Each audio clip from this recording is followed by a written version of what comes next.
in this month and in this city, Benjamin Franklin and the other directors of the library company were scrambling.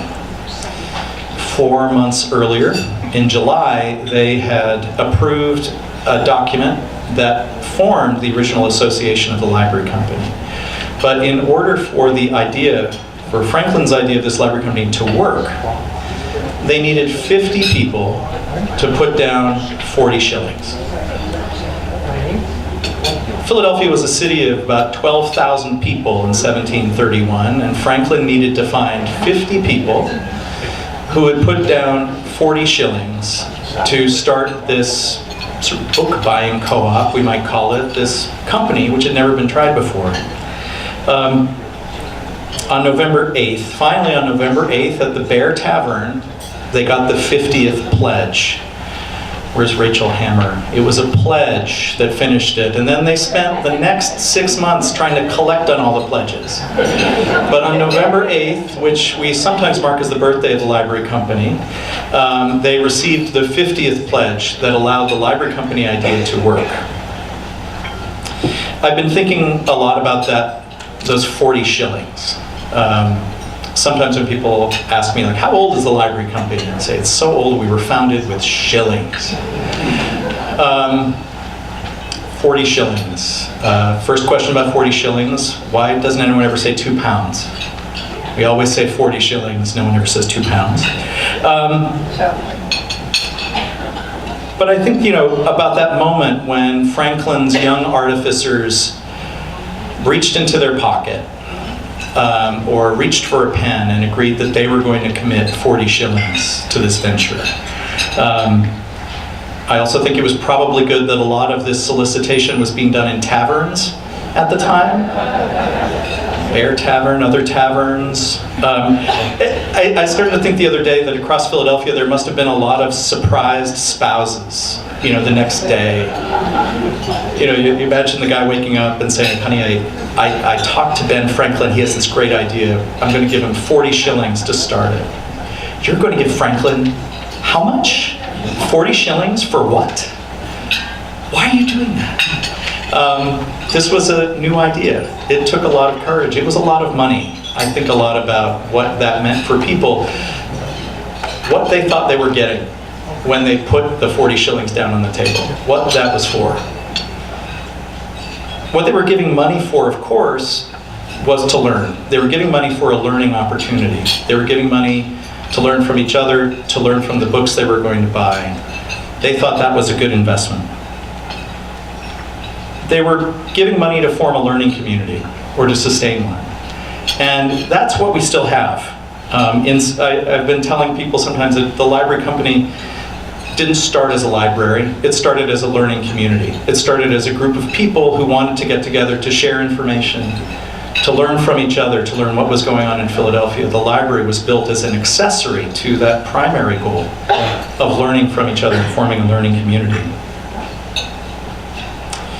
And of course, we still are a learning community. You are this learning community. You are the heirs of the Junto. And the miraculous continuity of that learning community is part of what we're celebrating. Of course, that learning community is also our community of scholars, and we have a lot of our fellows here tonight. Professor Alan Taylor, a former library company fellow, is here. Part of what I want to do with the library company is to energize that learning community, to take that learning community, particularly of the scholars, and to spread it out among you, among our members, among our shareholders and supporters, so we feel that, and feel that participation. The learning community is the key to our future as an organization. And my hope for the library company and for you is that a year from now, you really feel that presence of the library company as an organization, as a learning community that you're a part of. Many of you know that we've started a new strategic planning process. And I'm not giving anything away when I tell you that engaging you and engaging other people in our community in that learning community of the library company is one of our top priorities. Another priority, though, is simply not to mess up the work that we do. Some of you heard me say this earlier. In my first months as director, one of the things you do when you're a new director is you talk to everybody you can find and ask them, what does the library company do really well? What do we do well? What do we not do well? Where do you think we should be going? And what I heard back from everybody I spoke to with amazing uniformity was the library company serves scholars really well.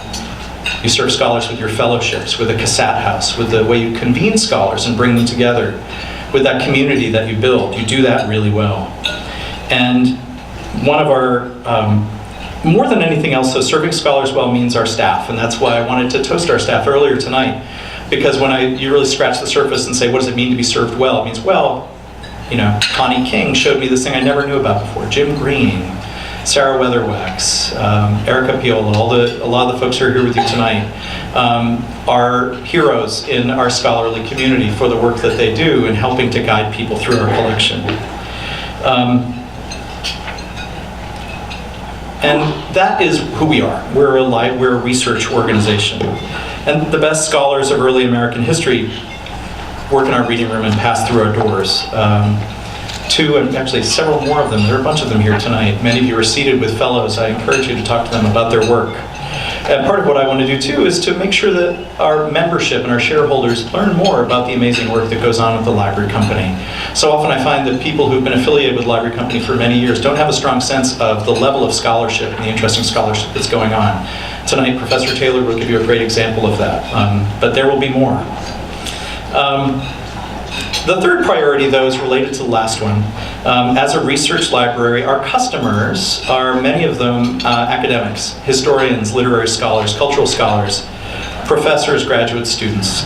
The world of academics is changing quickly and dramatically. There are far fewer open positions available for history professors today than there were 10 years ago. And if we're committed to serving scholars, then part of our service involves helping them to adapt to a changing environment. For us, what that means, I think, is working with scholars who want to innovate, who want to find new ways of reaching people, who want to find new products, new approaches, new ways of partnering with cultural organizations to bring history to a wider group of people. I want the library company to become known as a center for innovation in the field of history, as an incubator for great new ideas. More than ever, now more than ever, we need history and we need historians. We need people, we need the skills of historians. We need people who are trained to distinguish fake from real. We need people who are trained to understand causation and events. We need people who understand our history and understand the principles on which this country was founded.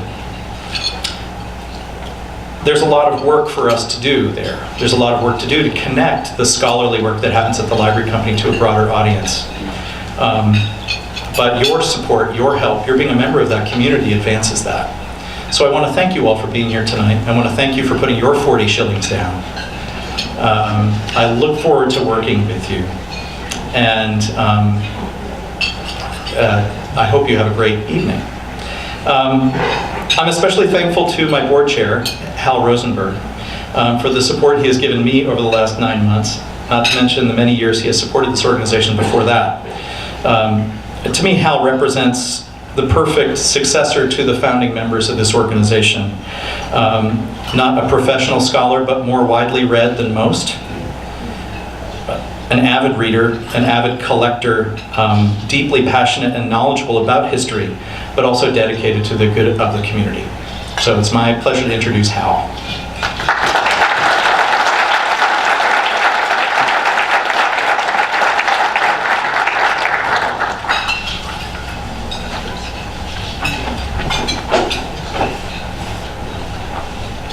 Thank you, Mike, and welcome everybody to our 286th annual dinner. And Mike is correct. Much like Franklin, I have a printing press in my garage, and I also fly kites with keys on it from time to time. About 20 years ago, I first actually visited the library company. I did so because at the time I was, and as I still am, a collector of rare books. I collect Americana, and I started off basically with Civil War, but I expanded into everything under the guidance of Clarence Wolfe, who was one of our trustees and who is a dear friend of mine and one of the great bookmen in this country. Clarence's relative was Edwin Wolfe, and so when it was suggested that I visit the library company, unlike most Philadelphians, I actually knew what it was. And we're going to try and change that, by the way, to make sure that more Philadelphians know what the library company is. So they gave me a tour, and they started off, because I collected Lewis and Clark, they started off and they showed me Dupratz's Louisiana. Well, I had a Dupratz's Louisiana. The only difference between my Dupratz and their Dupratz was that their Dupratz actually went with Lewis and Clark on their expedition and was inscribed warmly by Meriwether Lewis. They then showed me the 1624 John Smith History of Virginia, which was very nice. I then moved on to the first of the Constitution. That was John Dickinson's copy that was emended, and noted with in John Dickinson's hand. Then I got a chance to see Thomas Jefferson's summary view of the rights of British America, which was Jefferson's copy, on which he actually made corrections. Tour went on for quite some time, saw Thomas Paine's Common Sense, saw lots of really great things. And after it was all over, I was asked, well, what do you think? Would you like to become involved? And all I could think of was, as I think about it now today, that my response was very close to Renee Zellweger's and Jerry Maguire. I said, you had me at Dupratz. So, as you know, the Library Company was founded in 1731, and we like to say it is the oldest cultural institution in the United States because it is the oldest cultural institution in the United States. And as Mike told you all about, the background and the history, and he mentioned the word Junto, and Junto is basically a club of mutual improvement that Franklin founded initially in 1727. And those guys, there were 12 of them, they would get together and they would talk about the great issues of the day, and they would argue about facts, and they would have to, in order to solve their arguments and debates, they wanted to consult books. But in colonial Pennsylvania in 1727, there really weren't a lot of books available, especially to the Junto, because the Junto was made up of craftsmen, tradesmen, artisans, very few gentlemen, and books were scarce. But they pooled their books, the books that they owned, they pooled them together, and they used them as their reference library to fight. The only problem was sometimes the book would be abused, sometimes the book would not be returned, and at the end of the day, that whole project failed, and that's when, 1731, Franklin decided to start a subscription library, which he has called in his autobiography the mother of all subscription libraries. So we are the oldest cultural institution. We were founded 286 years ago. Every single book, that came into the library company over these 286 years is still in the library company. And our collections, of course, have expanded. And we are part of basically an unending line, dating all the way back to Benjamin Franklin. But we are strong, and we are in existence because, like Benjamin Franklin, we have shareholders like you and supporters like you. The Library Company could not exist without it. The Library Company could not exist without our great staff that Mike has already toasted, but it could not exist without our great leadership, without Jim Green, our librarian, our brilliant librarian, Mike Barsanti, our new director, John Van Horn, our former director. This is a heritage that runs deep. And today's library is different than Franklin's library in that today we have more stuff, and we have digital things, and we have the ability to reach much more, a greater audience. But the tradition is the same. And if it wasn't for you, this library company would fold. Because keep in mind, our shareholders were signers of the Constitution. Our shareholders were signers of the Declaration of Independence. They served in the Revolutionary War. They served in other wars. Our shareholders go back that far and were engaged that deeply in the history of our country. We could not do it without them, and we could not do it without you. And so when you see the insignia that Franklin designed so long ago for the library company, and you see the book that's open, that has the lights that shine on it and the water that flows down into the urns, into the other urns, and has that great Latin phrase that we all know so well and we all remember so well, communiter bona profundere deum est, which translates into more or less, what does it translate into? What does it tell us? It tells us basically that when we are devoted to a good cause and we have benefits that flow for the good of others, that is divine. And those benefits flow from the library company to our community, and they also flow from you to the library company. And for that, I thank you. I appreciate all that you do. And have a great dinner. Talk to you later.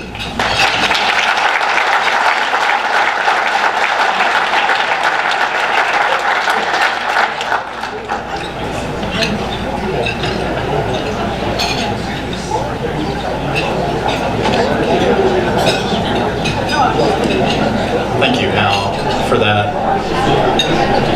I find whenever I'm confused about the language of the seal, I can consult my tattoo rolling up my sleeve. Nobody heard the tattoo joke. It's better off that way. I wanted to take a moment before we go any farther to recognize a number of employees of the library company who've reached milestone anniversaries.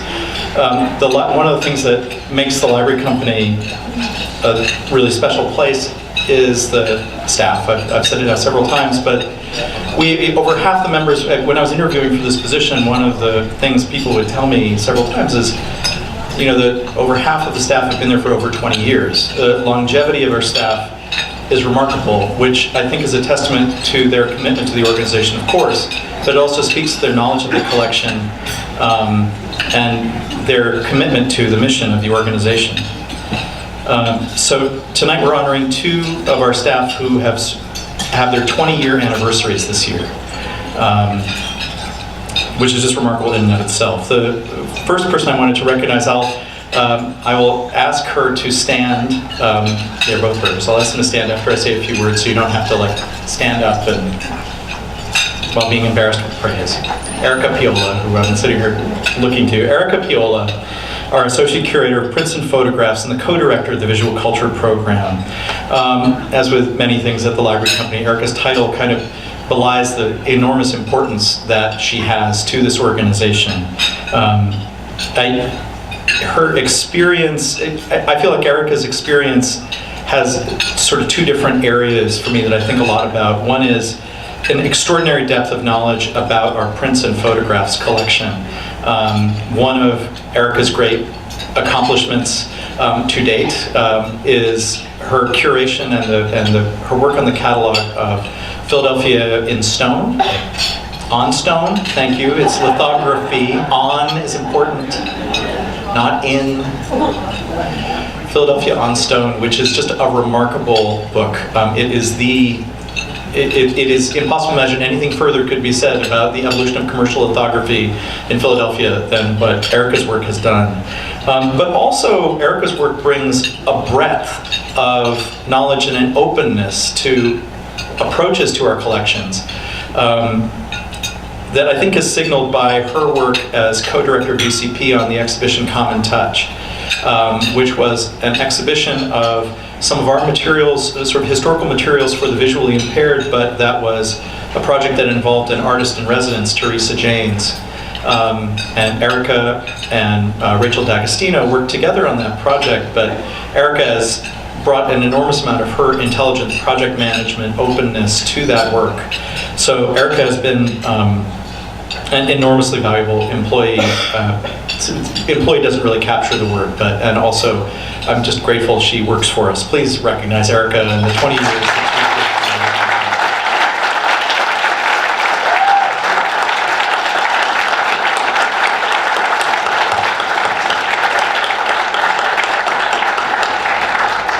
I also want to recognize Nicole Scalessa. Where are you, Nicole? Oh, there you are. Nicole's over. Who put Nicole in the corner? Didn't any of you here see Dirty Dancing? You don't put Nicole in the corner. Nicole is our director of IT and our digital humanities coordinator. Again, the title belies Nicole's experience. Nicole, as the story is told at the Library Company, started working in our reading room. Nicole has worked in every department at the Library Company. She has, if not at every position, at least probably done the work of every position at the Library Company. She is a remarkably skilled, flexible, disciplined, and engaging person. Nicole's the kind of person you can trust with any project and know that it's going to come in on time, under budget, and done far better than you would ever expect.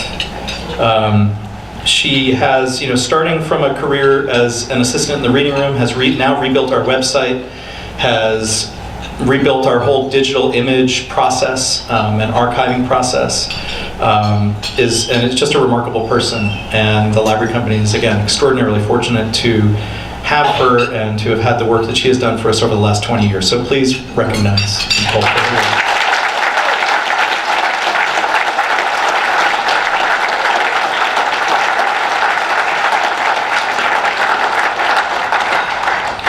The third person I want to recognize is not here and does not especially have an anniversary, but I don't think I'm sharing any secrets. She has recently announced her retirement.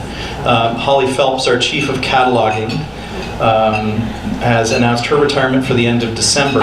And I just, in this public forum, again, wanted to thank her. In my discovery around what goes on at the Library Company, when I would talk to people, I would say, one of the things they would tell me, again, another thing I heard a lot was, your cataloging is amazing. The quality of the cataloging that comes out of the Library Company is unlike anything we've seen. Sometimes maybe the British Library is as good, but your cataloging is amazing. And that is entirely due to Holly Phelps, who is both a remarkable cataloger, but also an incredibly generous person, incredibly generous with her knowledge, incredibly generous with her time. She has taken a lot of time with me to explain to me the intricacies of OCLC and the different cataloging systems we have. Every time I bring someone into the cataloging department, Holly is always eager to drop what she's doing and to show us something that she's very passionate about. And we will miss her very, very much. And so in absentia, I just wanted to recognize Holly and thank her for her many years of service to the Library Company.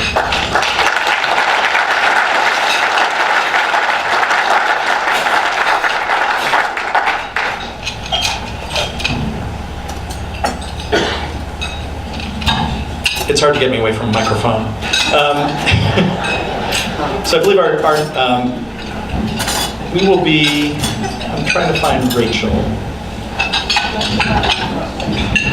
Next item for you. I'm excited about the next thing we have for you. we have one more speaker who's going to speak briefly. Dinner will be served around 7:30. Nope, it's 7:40. So dinner will serve soon. I wanted to introduce you to one of our fellows, a gentleman named Will Fenton. Will and I have been working together since I started at the library company. As you heard me say before, I'm really interested in shaping the library company's future, shaping its strategy as being one that embraces technology and new approaches to history. And I have such admiration for our fellows and for the work that they do with our collections, and I thought I want to help our fellows get connected to really high-quality digital projects to bring their work to a wider audience. And then I met Will, who had already done this. So, Will's Digital Paxton project is a remarkable digital humanities project that took our collections and other items from the collections of HSP and APS and a number of other institutions and told the story of the Paxton Boys, the Paxton Rebellion, in a marvelous website. A terrible story, marvelous project. And looking at that project, I thought, this is just an amazing example of what I hope the library company can do on a regular basis. And what Will and I are working on is a project to get an additional grant to augment his digital Paxton, to turn it into a graphic novel, to build a curriculum on top of it, and to bring it to a larger audience and to bring this amazing work. So I am so grateful that he's willing to, or that he's here to speak to us tonight, because it gives you a sense of the work that's done at the library company every day. But also, I think Will has sort of given me avant la lettre, the sense of where the library company can go, and I'm excited about his work and glad to introduce it to you.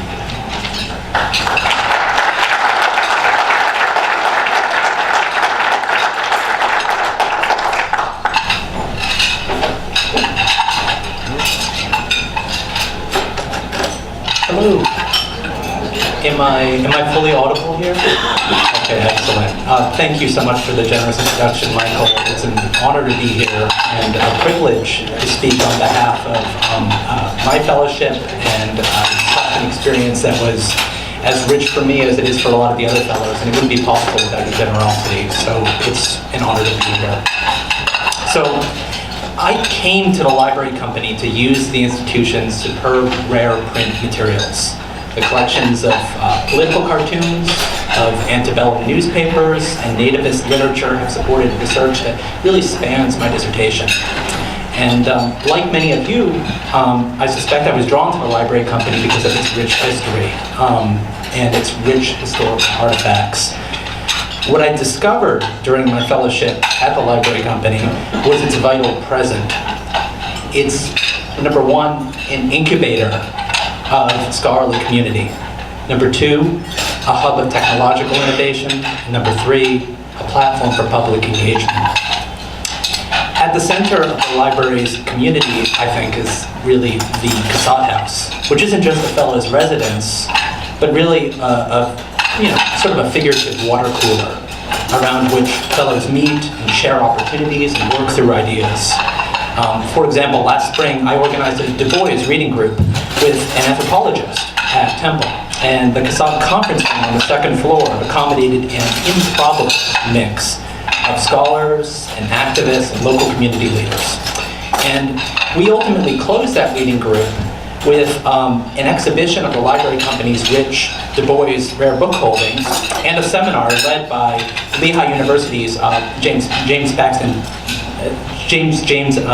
Peterson, excuse me. So today that talk is even available online thanks to the technological wizardry of Nicole Scalessa.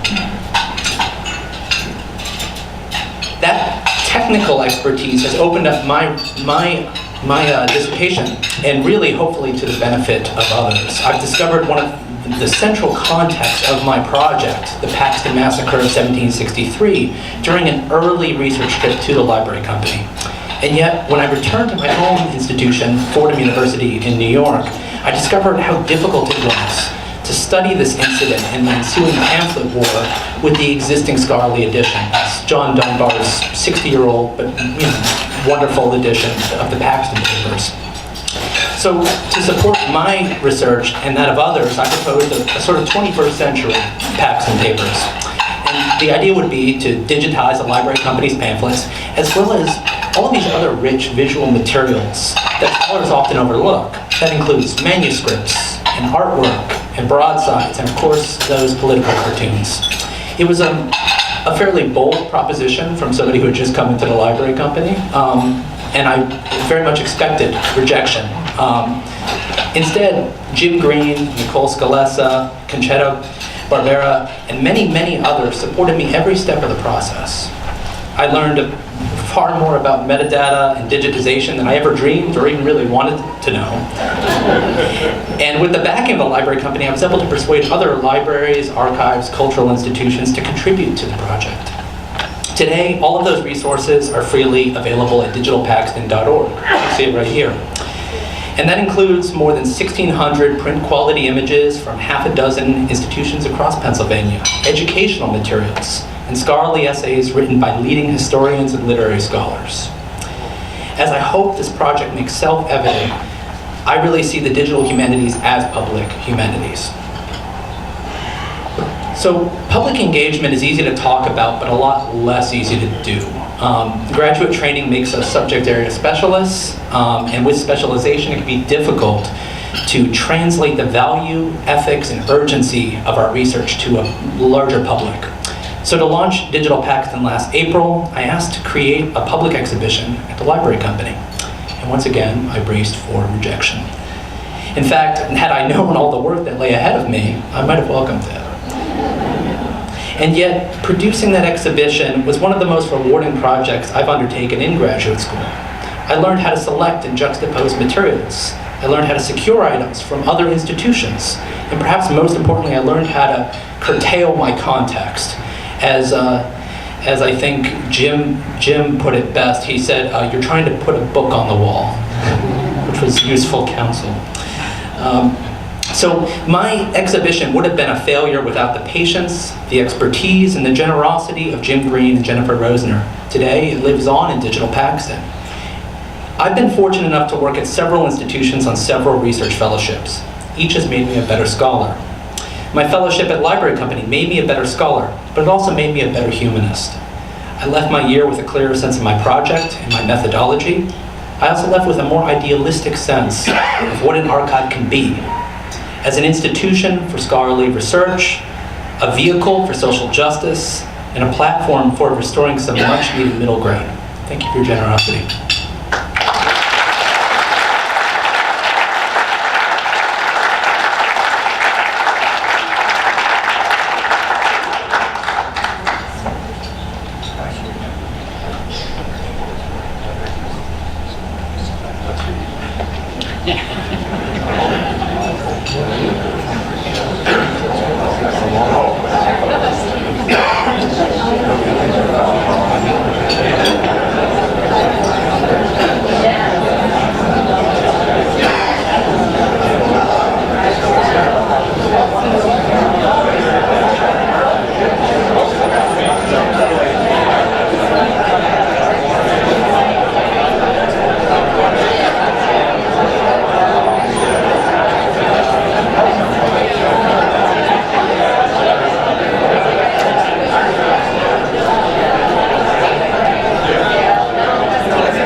speaker tonight, Professor Alan Taylor, is one of the preeminent scholars in colonial, revolutionary, and a little bit post-revolutionary, past the War of 1812 history in the United States.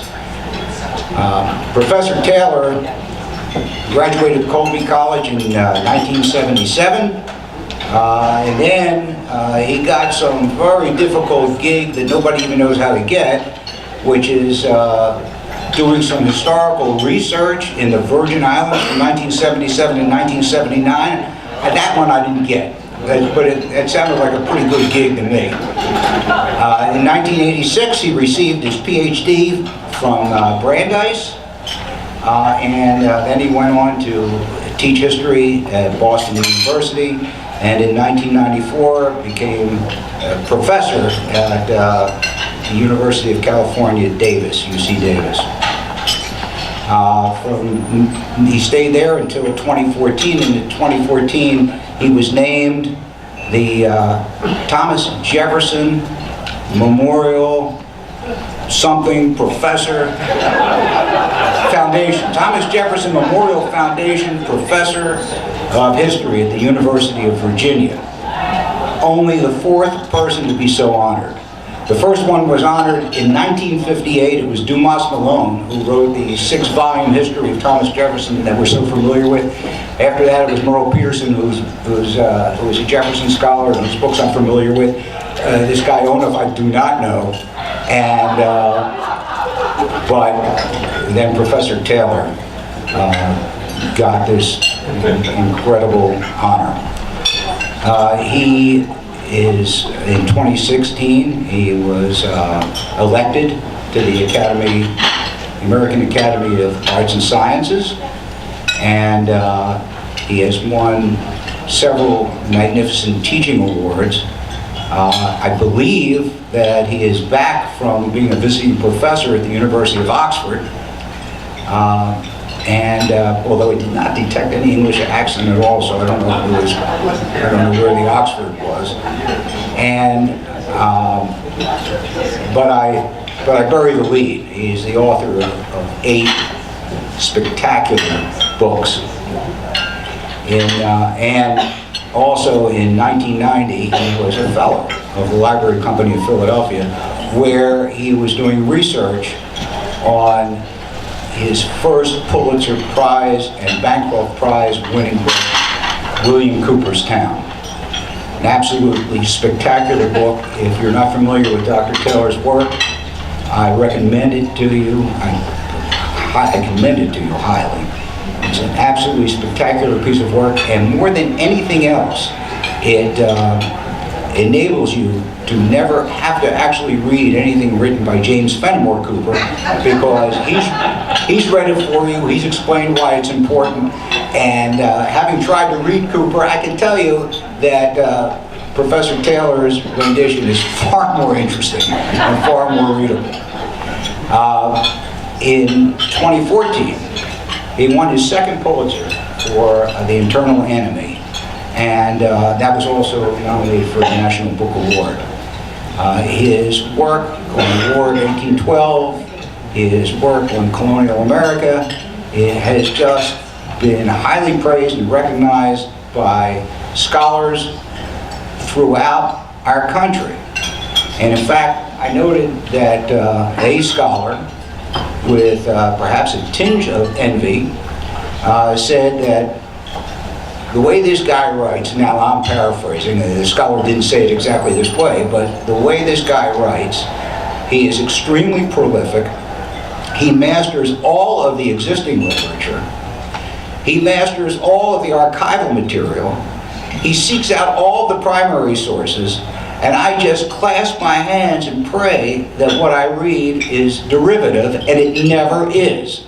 That it is always something that is unique, always something that is spectacularly different and gives us the opportunity to see our history in a different light. His current book, American Revolutions, which is the sequel to his book American Colonies, is a continental history. and I think spans from 1750 to 1804. And I believe that's tonight's topic. Am I correct? And so without further ado, please welcome Dr. Howell K.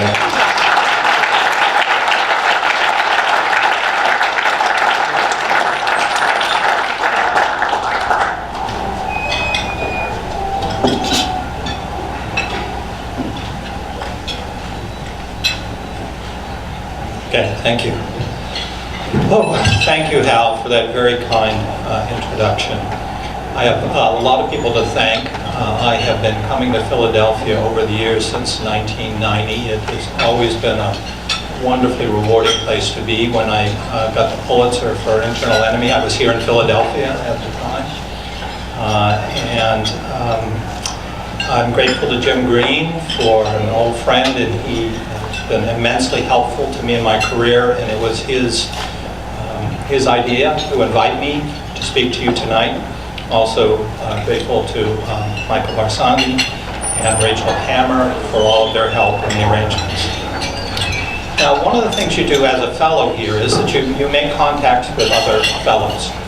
And a few years ago, I ran into another person who had been a fellow here at the library company, and in a group of other historians, he announced rather loudly, he said, "You know, you changed my life in a bathroom at the library company."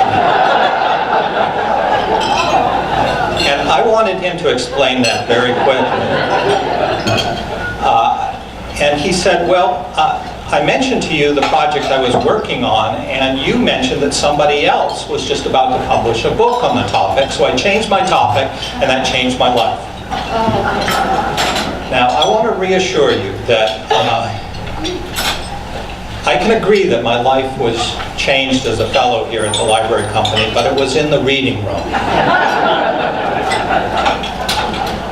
As a fellow, you meet other fellows who do teach you an immense amount about their interests and with suggestions that they have for your work.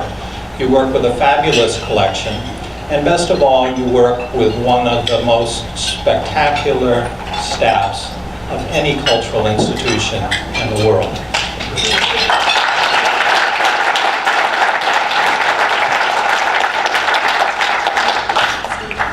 Now, the talk I want to give to you, there's this map staring at you, and you're thinking, what a small United States that was. The western boundary was the Mississippi River. That's the state of the American Republic as of the end of the American Revolution. The darker color represents the original 13 states, and the beige color represents the territory that they claimed as a result of this peace treaty that extended north to the Great Lakes, south to Florida, and west to the Mississippi. And while to our eyes that seems like a small country, for the Republican form of government which they had gambled on, this was an immense territory. No republic had ever existed in history on this kind of scale. And frankly, it made the leaders of the Republic feel very nervous. They understood that they were embarked on a very radical form of government. It existed only in relatively small places like Swiss cantons or Dutch provinces. Nothing on this kind of scale. And they also knew that almost every republic in ancient history had collapsed, and usually in a very bloody dynamic. And they had worked it out that the problem would become that there was a kind of pathology, which is that the citizens would rally to demagogues, to people who would pander to them, and they would produce so much chaos that the people would then turn to a military tyrant, a Julius Caesar or an Oliver Cromwell. So the great challenge facing the leaders of the new United States was how they could save their republic, a form of government that had always failed in the past. Now, they conclude that it's not enough to just change the form of government. They have to change the citizens. This is Benjamin Rush of Philadelphia. And he insisted that the people had to be improved if they were to keep a republic. So achieving a republic seemed relatively easy. Keeping it seemed far harder. Rush said this, quote, "We have changed our form of government, but it remains yet to effect a revolution in our principles, opinions, and manners, so as to accommodate them to the forms of government that we have adopted." He said the people had to be well informed, better informed. Quote, "If the common people are ignorant and vicious, a republican nation can never be long free." So he is insisting on a particular quality known as virtue, which is a word that's somewhat elusive to us now. But in the late 18th century, what it meant was a capacity to set aside your self-interest in order to pursue the common good. The leaders of the Republic understood that this was not innate natural behavior, that innately people were selfish. They had to then learn this value of virtue if the Republic was to survive.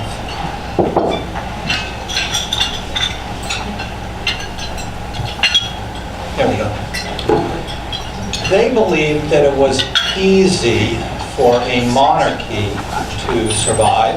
After all, monarchies were all over the world.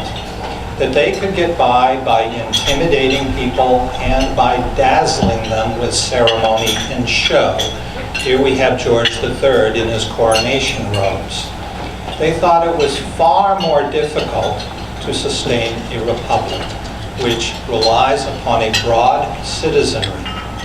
So the challenge facing them is how they can improve this broad citizenry sufficient that they can preserve their free form of government. And the answer is they need schools. Of course, they understood that a lot of education starts out in the family, but they thought that that was necessary but not sufficient, that there needed to be schools. And this was something of a problem because there were so few schools in America. There were only comprehensive public school systems in the New England states. There was a web of private schools, but this was rather a patchwork whenever you got beyond New England, and particularly when you got south of the Middle Atlantic states. Colleges were few and far between, and they were small. In 1800, the United States had only 18 colleges. The largest was Yale with 217 students. All told, there were 1,200 college students in the nation. This was less than 1% of the adolescent males. And in Virginia was a particular problem. Virginia here is Thomas Jefferson in the Charles Wilson Field painting. Jefferson was very concerned, and although Virginia had provided much of the leadership for the American Revolution, there was a great concern in Virginia, shared by Jefferson, about whether they would be able to replicate their leadership in the next generation. And Jefferson had a lifelong concern with education. His oldest letter to survive addresses the question of his own education, and you can see it there, in which he is the first and perhaps the last young man to try to persuade his guardians that if they would send him to college, he would party less.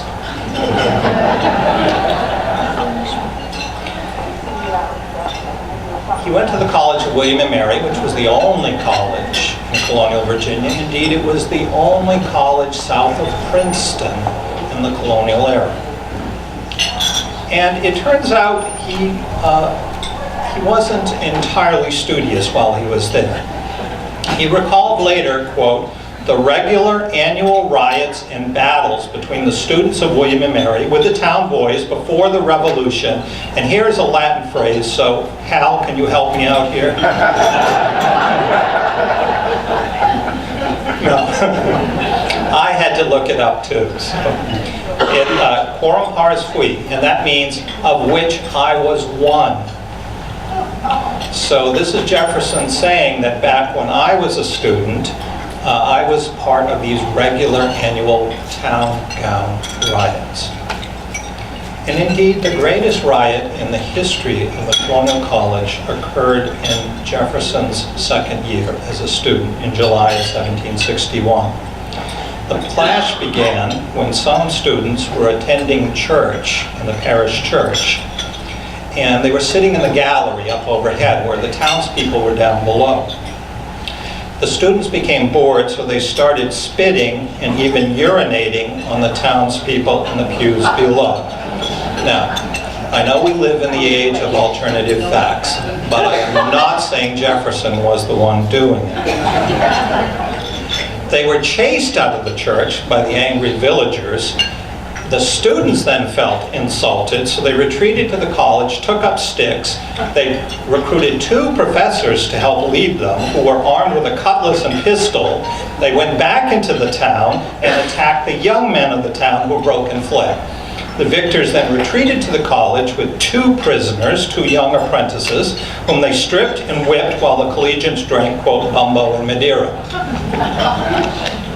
So this gives you a feeling for how raucous college education was. And so part of the problem facing Jefferson and others of his leadership generation is how you can produce greater order in a Republican order of things.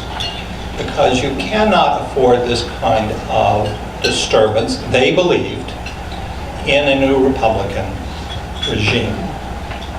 And Jefferson proposed a comprehensive system of education, which was meant in 3 stages to serve every age group, starting from a comprehensive system of grammar schools, which would exist in a new kind of locality that he wanted to create for Virginia.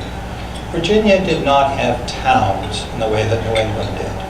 And it was towns that provided the local schools for New Englanders. So he wanted to create the equivalent of towns, which he called hundreds.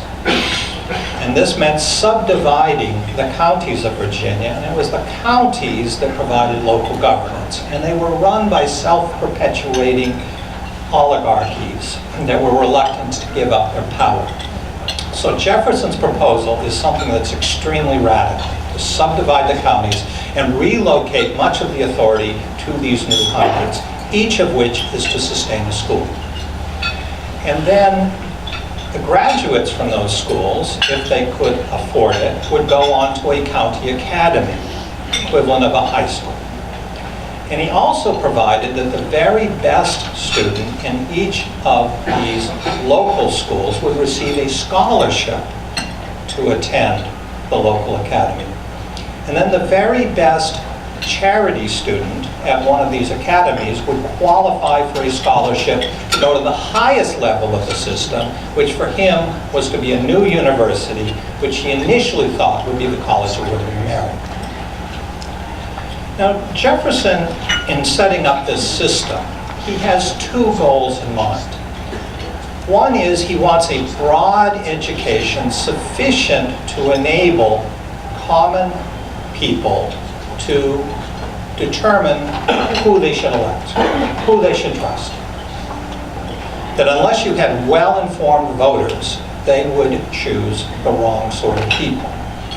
But you also needed education at the top level of society so that the leaders, the potential leaders, would be prepared to serve the people rather than their own self-interest.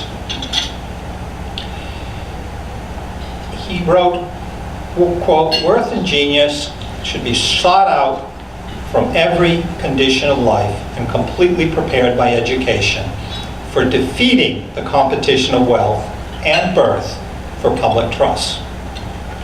And he insisted that this system had to be mandated by the state, that private enterprise could not do the job. He wrote to George Washington and said, quote, "It is an axiom in my mind that our liberty can never be safe but in the hands of the people themselves, and that too of the people with a certain degree of instruction. This is the business of the state to effect, and on a general plan." Now, his proposal certainly had limits in terms of gender and race. He's only proposing to educate white people at the lowest level. And females would only be educated at that lowest level. The academies then would be all male, the university would be all male, and it would be entirely white. And when a Quaker abolitionist approached Jefferson about donating money for a school to be set up to help to educate the enslaved, Jefferson declined. And he wrote, quote, "Ignorance and despotism seem made for each other." Now, Jefferson understood the evils of slavery, but he also had come to feel that the system would not change in Virginia in his lifetime, and he felt that it would just be cruel to educate slaves, because then they would be even more sensitive to their situation. He also knew, and he didn't express it in this quote, that his neighbors would be outraged if there was a proposal that would have educated any of the enslaved. Despite these concessions to racial and gender inequality, Jefferson's system went nowhere in the state legislature when he first proposed it during the 1770s. Virginia was at war and very hard pressed, and there was no money and there was no taste for this radical set of changes. In 1796, well after the end of the Revolution, Virginia's legislators wanted to have the reputation for doing something, so they passed down a watered-down bill which recommended this system to the counties of Virginia. It did not mandate it, it recommended it, and it provided no money. Therefore, it was an invitation to the counties to tax themselves to fund the system. Virginia had over 100 counties, and none of them adopted the system. County leaders balked at taxing themselves to educate the poor. In vain, Jefferson argued that the, quote, tax which will be paid for this purpose is not more than 1,000th part of what will be paid to the kings, priests, and nobles who will rise up among us if we lead the people in ignorance. Unquote. Now, Jefferson was half right in this insistence that the county oligarchs were to blame, but only half right, because those state legislators had passed the buck to the counties rather than raise state taxes to fund public education. And those legislators answered to voters who also did not like paying taxes. David Watson, for example, was a legislative supporter of Jefferson's system. As a result, he lost his bid for re-election. Watson blamed common voters for, quote, being so ignorant as they are that our gentlemen are not more anxious to get learning and knowledge, end quote. He then wrote a satirical essay, which was published in a very popular compilation, in which he insisted that Virginians preferred to buy new boots for their sons, peach brandy for themselves, and bonnets for their wives, rather than pay taxes to fund education. He doubted that there was, quote, sense enough among the great bulk of the people to prevent a few cunning, ambitious men from taking our houses and land and everything else from us, and then how shall we get boots, bonnets, and brandy? So here we have the rub. In the name of Republican governance, visionary leaders want to improve the people. So it costs money. It's a republic. It's dependent on the voters. Lots of the voters don't want to vote for taxes in order to improve themselves. They think they're sufficiently improved. And skeptics could invoke a populist distrust of the educated, which has very deep roots in our history. One rustic Republican insisted, quote, college-learned persons give themselves great airs, are proud, and the fewer of them we have amongst us, the better, end quote. He preferred, quote, the plain, simple, honest, matter-of-fact republicanism. Who wants Latin and Greek and abstruse mathematics in a country like this? So in sum, many common voters, especially in the South, did not always regard education, at least publicly paid education, as essential to save their republic. Now, Virginia did establish a university in the very last years of Jefferson's life. I had the good fortune to work there.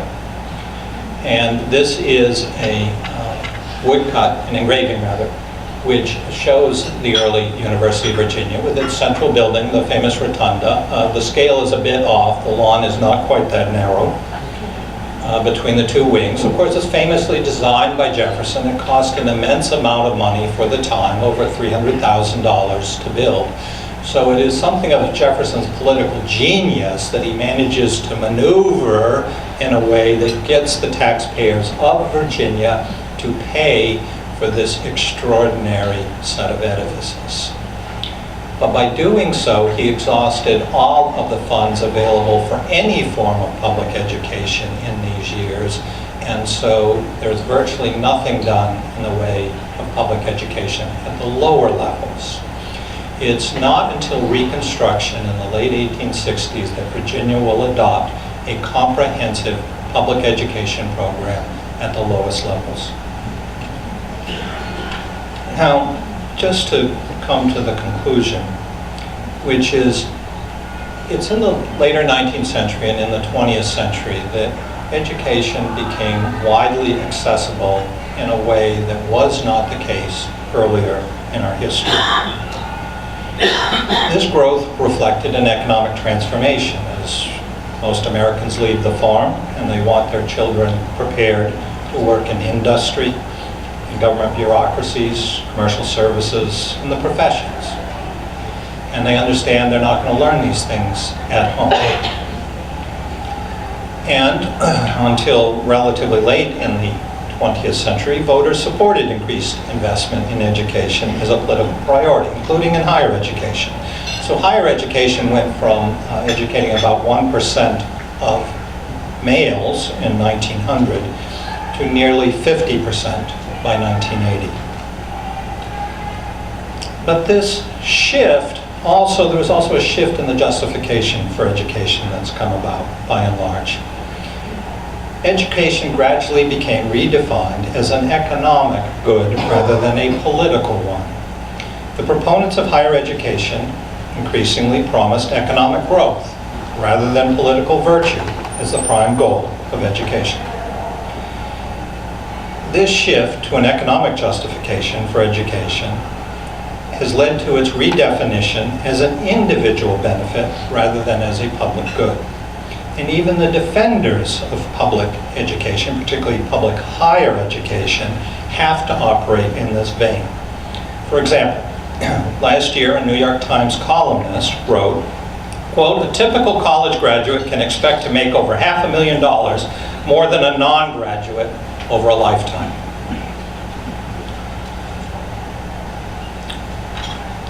So, the problem with this is that while the economic justification is necessary and indeed essential to justify an investment in it by the public, I don't believe it's a sufficient defense. That as you turn it into, if you imagine it as purely an individual benefit that is measured in dollars and cents, then it is tempting for state legislators, whenever there is a budget shortfall, particularly in a recession, the soft target becomes public higher education. And the reasoning becomes, if it's such a great economic benefit for the individual, let the individual and her or his family pay for it. So I just want to suggest that we could, well, augment the current economic justification by reviving the old attention to virtue and the notion that we need an educated electorate to preserve the republic. There is a famous, probably apocryphal, but very wonderful story, which is at the end of the Federal Constitutional Convention of 1787, a woman here in Philadelphia allegedly accosted Benjamin Franklin to ask him what sort of government the delegates had created for the people. He supposedly replied, quote, "A republic, madam, if you can keep it." The founders of the republic believed that an accessible education was essential to keeping the republic. Thank you.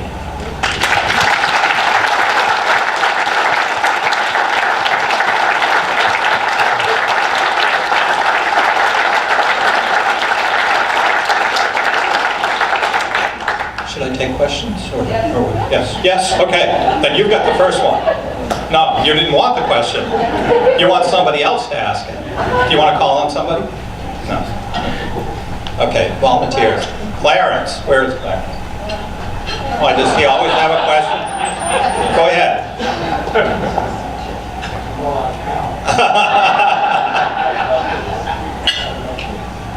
Yes, Sam. So, doctors.